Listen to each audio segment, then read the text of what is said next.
And I want to make a quick analogy about Tottenham Hotspur, because from what I've seen this opening 10 games has reminded me very much of Arsenal last season. Now, I am an Arsenal fan. I'm not a Tottenham fan, but I am being unbiased. I think Tottenham have been fantastic this season, and they're one of the most enjoyable teams to watch. I actually enjoy watching Tottenham play football nowadays. And I'm saying that, taking off my Arsenal cap and being unbiased, I think their football's beautiful. Whereas in recent seasons, I'd watch Tottenham purely because I'm an Arsenal fan. I'd want to watch them lose. I still want to watch them lose. Don't make no mistake about it. I'm an Arsenal fan still. There's no change about that. But at least when I watch Tottenham now, I'm enjoying the football matches. I'm enjoying the way they play football. I'm enjoying the fact that they're actually knocking the ball about, playing on the front foot, having possession. Their players are firing from multiple fronts. It's an enjoyable team to watch now. And I want to compare them to Arsenal last season. And I'm going to compare them in multiple ways. One, the fact that they've come out of nowhere. No one saw this coming. Last season, no one thought Arsenal would go on a title charge. Now, I'm not saying that Tottenham are going to go on a title charge. Not quite yet. I'd still give them good 5, 6, 7 games. Wait till the Christmas period until we really assess that. But they've come out of nowhere. And the second indicator for Tottenham, which Arsenal had last season as well, is the rotation within their squad. Tottenham are not really rotating. I'd hazard a guess that out of every Premier League team, I don't know this, but I'd hazard a guess that out of every Premier League team, Tottenham have rotated the least in terms of their starting 11s. The players that play are playing in every single game. Son starting every single game. Maddison starting every single game. Romero, Mickey van der Ven, basically starting every single game. The keeper, Sarr starting every single game. Bissouma, if he didn't get suspended against Fulham last game, he would have started every single game. Kulusevski, same thing. Do you get what I mean? These players are starting every single game. They're getting the same mainstay 11. The same was with Arsenal last season. Arsenal had their starting 11 and they were running it every single week and it was working. But what else is working for Tottenham Hotspur? No European football. That's extra time on the training ground and extra time for Ange to implement his style on the current crop of players. They finish a game, great. They play Crystal Palace. What's their next thought? Chelsea the week next Monday. That's all they're thinking about. No European midweek, no Carabao Cup in midweek, nothing else like that. Their next thought process is, okay, how do we prepare for Chelsea in 10 days' time? Monday Night Football next week. That's all they're thinking about. And that can help you. Now, that also does have a caveat, because let's be completely honest about it. If you look at Arsenal, right, when we got knocked out of the Europa League is when our football results actually started to decline. Because sometimes being in European football is actually a benefit, because what that makes you do is it gives you a circuit breaker. Arsenal played horribly against Chelsea on the weekend and got a point.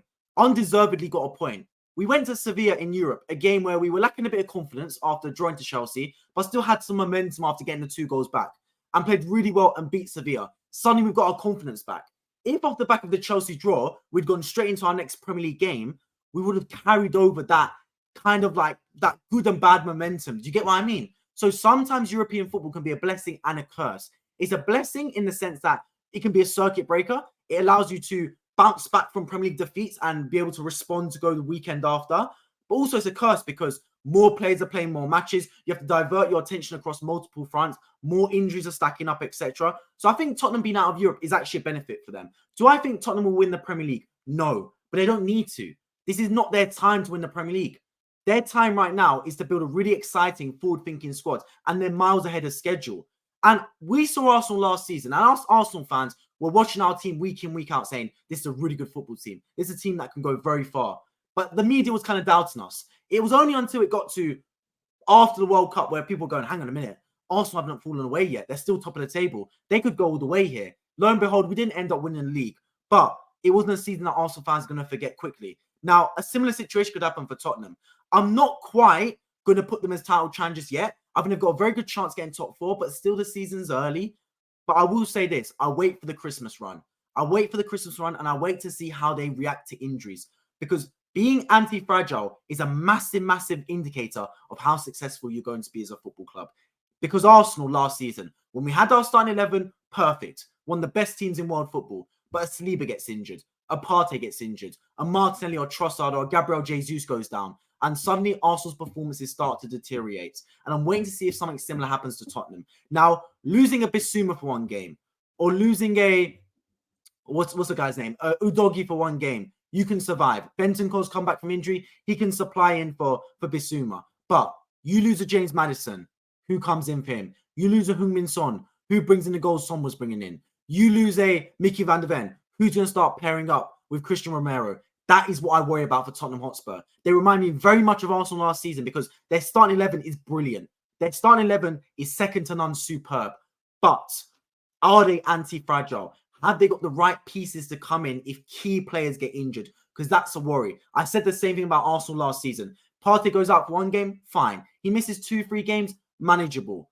But same with Saliba. He misses 2-3 months, then you've got a problem. You bring in Holding for 2 games, he'll survive. You bring in Holding for 10 games, you've got a problem. Similar thing happening here with Tottenham. Van de Ven out for 1 game, fine. Out for 2 games, manageable. Suddenly you have Eric Dyer coming for 6, 7, 8 games in a row, things are going to go wrong. Same with Son coming out from someone like Brennan Johnson. You've got to keep your key players fit. Now, unfortunately, a lot of these Tottenham players have a record of getting injured.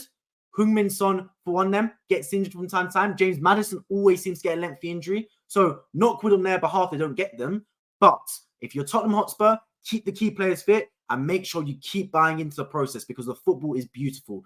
Trust me when I say that, man. And it might be a very special season for Tottenham Hotspur. And I've said it from the start. I said it from the very first game Ange managed at Tottenham. I saw something. I saw the way the players were buying into it. I saw the fact that his team was actually playing a very coherent style of football where everyone was understanding each other's roles. And it's good because these Tottenham players have been starved of forward-thinking football for years now. For years. Under Conte, Mourinho, Espirito Santo. I'm talking 4 years now. Tottenham have been playing football to defend. That's the only thought process. Defend, defend, defend. And suddenly now, under Ange Postecoglou, they're thinking attack, attack, attack. And players love that. They love buying into that. They don't want to sit there and defend. No football player wants to sit there and defend for 90 minutes. They want to play forward-thinking football.